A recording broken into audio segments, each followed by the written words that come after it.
Hi friends, శ్రావణ మాసంలో తొలి మంగళవారం శ్రావణ మంగళవారం. ఈరోజు మనకు గరుడ పంచమి, నాగ పంచమి అని రెండు పండుగలు అనేది ఈరోజు వచ్చాయి అన్నమాట. ఈరోజు మనం సుబ్రహ్మణ్యేశ్వర స్వామి విగ్రహ రూపంలో కాకుండా నాగ రూపంలో అనేది మనకు దర్శనమిస్తాడు. నాగ రూపంలో ఉండే శిలలకి అనేది మనం అభిషేకం చేయడం వల్ల చాలా మంచి జరుగుతుందండి. పిల్లలు లేని వాళ్ళకి, సంసారంలో ఏదన్నా ఒడిదుడుకులు ఉండే వాళ్ళకి, భార్యాభర్తల మధ్య ఏదైనా ఉండే వాళ్ళకి వాటికన్నిటికీ పరిష్కారం అనేది లభిస్తుంది మనకు. అలాగే విగ్రహ రూపంలో ఉండే సుబ్రహ్మణ్యేశ్వర స్వామినన్నా ఈరోజు అనేది దర్శించుకోండి. ఈరోజు దర్శించడం వల్ల చాలా మంచి అనేది జరుగుతుందండి. ఇలాగే ఈరోజు సుబ్రహ్మణ్యేశ్వర స్వామికి అభిషేకాలు అనేది జరుగుతున్నాయి. చాలా బాగా జరిగాయండి. సుబ్రహ్మణ్యేశ్వర స్వామి గుడిలో ప్రతి మంగళవారము అభిషేకం అనేది జరుగుతూ ఉంటుందన్నమాట. ఈరోజైతే మేమైతే దర్శనం చేసుకున్నాము.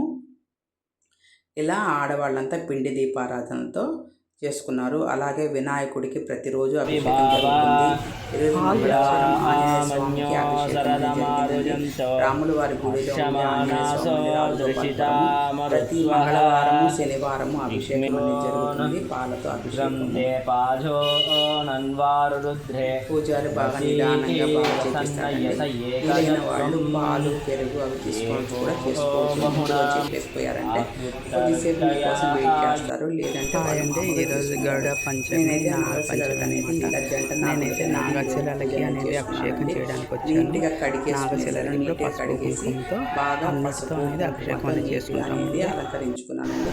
నీట్గా ఎక్కడ పసుపు అనేది లేకుండా నీట్గా కడిగేసిన తర్వాత మనం పసుపు కుంకుమతో అనేది దేవునికి అలంకరించుకోవాలండి. అలంకరించుకున్న తర్వాత పూజారి దగ్గర అష్టోత్తరం అనేది చేయించుకున్నాము.